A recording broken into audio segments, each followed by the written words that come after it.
rising from the depths to strike fear into the hearts of even the saltiest sea captain. Here comes the Kraken and 9 other horrifying aquatic beasts.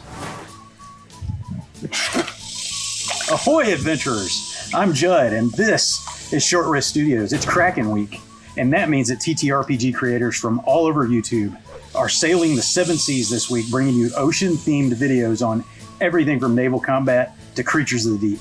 So be sure to check out the playlist link in the pinned comment to check out all the other Kraken Week videos. And hey, a huge shout out to Jenny D and Pointy Hat for dreaming this up and inviting the rest of us to join along. Now, you know the only way to beat the Texas heat is to go inside in the air conditioning, so that's what I'm going to do now. This week, I'm braving the waters to count down the 10 most terrifying aquatic monsters in Dungeons & Dragons. And stick around to see where the Kraken ranks. Let's dive in. You get it? Dive like diving in the water. First up, at number 10, the sea spawn. Sea shanties and tavern tales speak of those lost to the sea, having fallen for sea elves or merfolk or pledged themselves to a sea god. Powerful ocean-dwelling beings claim these unfortunate souls and transform them into haunting sea spawn. They breathe underwater, their bodies are encrusted with coral and barnacles, and they undergo hideous transformations, sprouting tentacle arms or urchin spines, growing octopus eyes or seaweed hair. Their challenge rating is a 1, armor class 11, and they have 32 hit points, but their multi-attack, 2 unarmed strikes plus a bite, poison quill or tentacle attack makes for average damage around 9 hit points with a possibility of poisoning. These guys are a nightmare for lower level characters. Up next at number 9, the Deep Scion. Like the sea spawn, Deep Scions used to be people, but after being stolen from shore or rescued from sinking ships, they made a pact with some undersea power like a Kraken to save themselves from drowning. An ancient ritual transformed them into an aquatic form with the ability to shapeshift into their former selves so they can infiltrate the surface world. Deep Scions are perfect spies and manipulators. They could be your friend, your neighbor, your lover, but they're loyal only to their monstrous masters. Again, like the sea spawn, the Deep Scion has 11 AC, but with 67 hit points and a challenge rating of 3, they're more robust. And when it comes to attacks, the Deep Scion can average 18 hit points with 2 battle axe attacks or 20 with bite and claw attacks when they're in their aquatic form. It can also stun you with its psychic screech and change shape as a bonus action. Coming in at number 8 on the countdown, the Kraken Priest. Some who face the fury of a Kraken, coming later in our countdown, mistake its unearthly power for divinity and worship the beast. And some of these are rewarded with great power. That power comes at a cost, though, transforming their bodies with disgusting manifestations of their master's nature. I'm sensing a theme here. Some have featureless faces or ink black eyes or bodies covered in eyes or dribbling mouths. Sorry.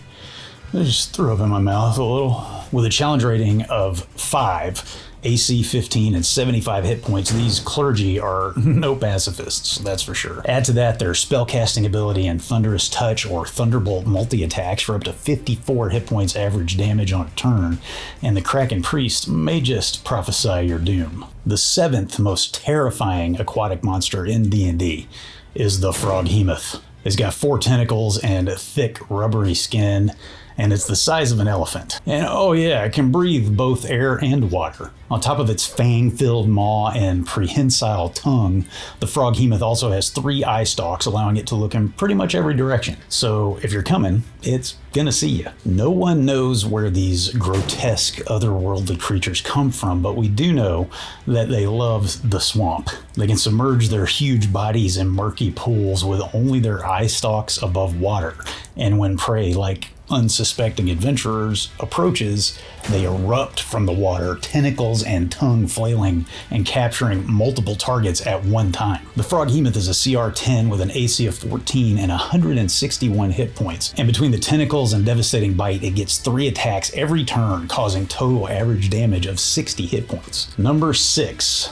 the Wastrolith. These cruel overlord fiends dwell in the waters of the abyss and other bodies of water that are contaminated by that plane. A Wastrolith's presence pollutes the waters where it lives, and when it chooses to travel over land, even nearby water sources. And the demon can command this corrupted water to prevent its enemies from escaping or drag victims within reach. If you, for some reason, get it into your head to drink this corrupted water, you might just wither away and die, or, you might live, but you'll become a thrall of chaos and evil. The Wastrolith has an AC of 18 and 157 hit points, and it clocks in at a 13 CR. On its turn, it can command its corrupted water to grab you, plus it gets a bite attack and 2 claw attacks, dealing in total about 70 HP in average damage. Adventurers, don't forget to stick around because the Kraken is coming. In fact, he's already in here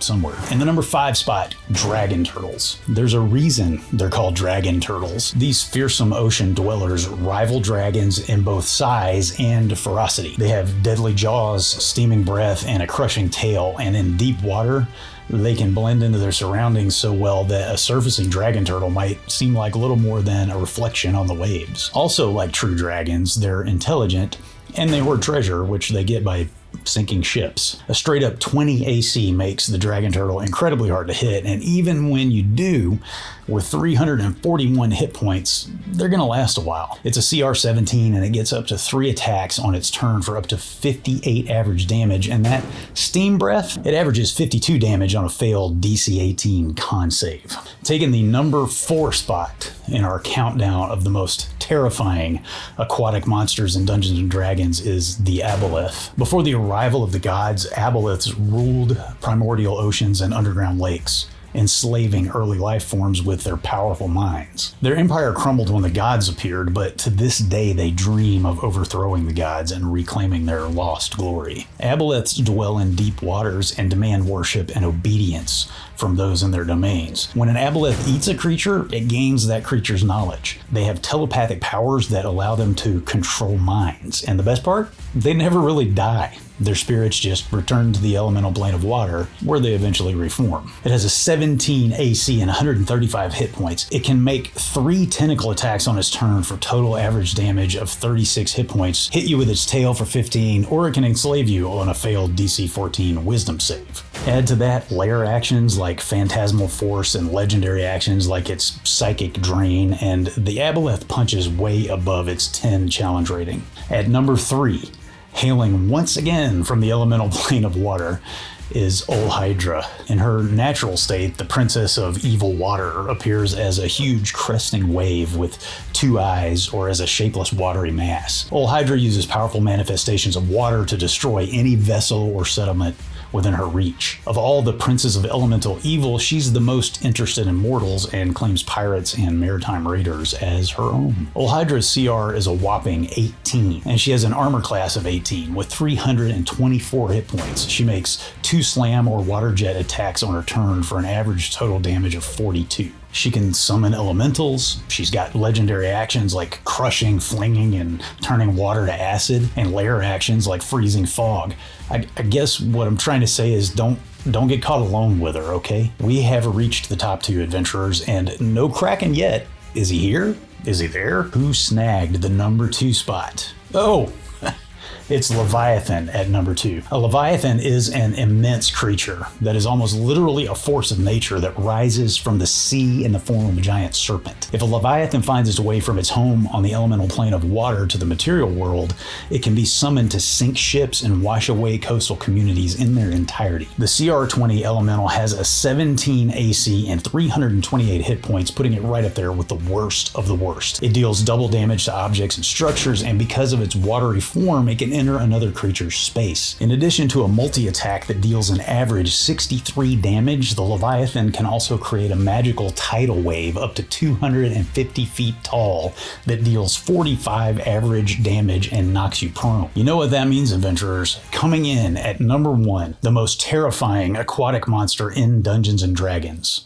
Release the Kraken. Sorry, y'all, really, I couldn't resist. Mortals who sail the seas have forgotten why their forebears feared the ocean. The races who dwell in the deep ignore unexplained gaps in their histories. All the while, the authors of their devastation, the Krakens, sleep for eons, awaiting a dark call. The Krakens broke free from their servitude to the gods and now stand as primeval forces in their own right. They send nations into panic. They crush warships in their tentacles. They can raise or calm storms. They destroy civilizations like that bully that kicked over your sandcastle when you were 10. Krakens can even crawl up rivers and nest in freshwater lakes. They're worshipped as gods, and their lairs, typically sunken rifts or caverns filled with wreckage and treasure, are sites of magical power. In their lairs, Krakens can create strong currents, make creatures vulnerable to lightning, and charge the water with electricity. Their presence alters the weather, summons water elementals, and places aquatic creatures under their thrall. The Kraken boasts a challenge rating of 23,